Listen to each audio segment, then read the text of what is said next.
جی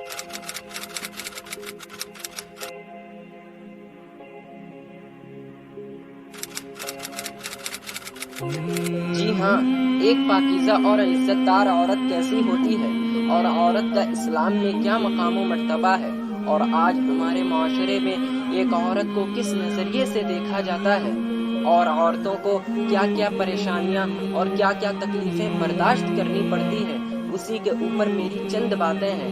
میں امید کرتا ہوں کہ میری یہ باتیں آپ کو ضرور پسند آئیں گی۔ سمجھدار لڑکی وہ ہے جو شیشہ تو دیکھے مگر شیشے میں نہ اترے۔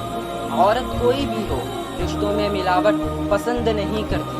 وہ جس سے بھی محبت کرے اس کی حرکات کو ہمیشہ نظروں میں رکھتی ہے، لڑتی ہے، جھگڑتی ہے، اسے اپنے ہونے کا احساس دلاتی ہے، مگر شراکت کبھی برداشت نہیں کرتی۔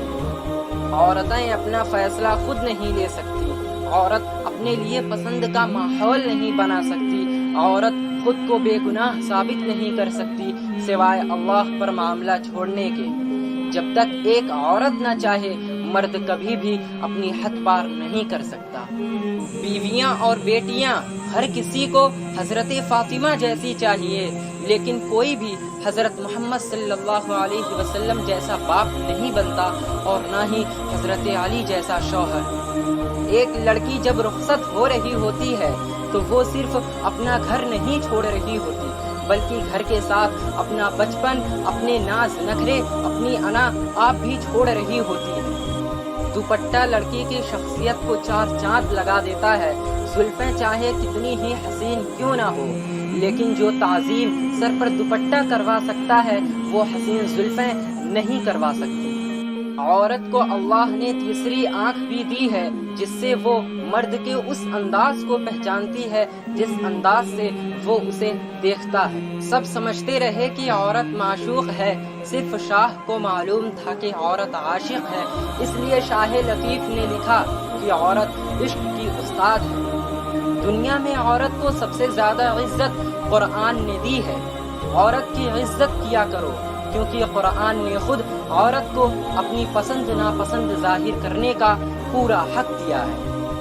اللہ تعالیٰ نے عورت کو مرد کی پیشانی سے نہیں بنایا کہ وہ مرد پر حکمرانی کرے، نہ اس کے پاؤں سے بنایا کہ وہ اس کی غلامی کرے، بلکہ اس کی پسلیوں سے پیدا کیا کہ وہ اس کے دل کے قریب ہو۔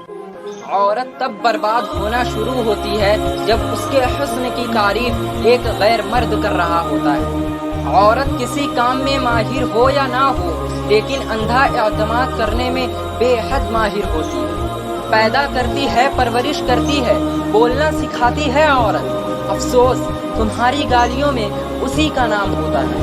عورت کے تقدس کی حد یہ ہے کہ فرشتوں سے بھی اس کی بناوٹ کا پردہ رکھا گیا، اور پہلی عورت اس مرد کی پسلی سے پیدا کی گئی جس کی وہ منکوحہ کہلائی۔ یہ سچ ہے کہ عورت میں درد سہنے کی عادت ہے، مگر اس کا مطلب یہ بھی نہیں کہ وہ درد دینے جانے ہی کی مستحق ہو۔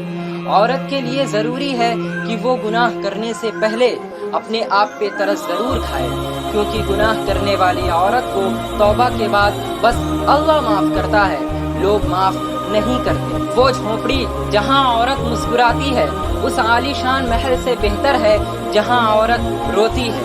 عورت تاج سے گوندھی گئی ہے اور ناز کی حقدار ہے۔ حضرت عائشہ صدیقہ بھی روٹتی تھی کہ سرور کائنات منائے، اور منایا جاتا تھا۔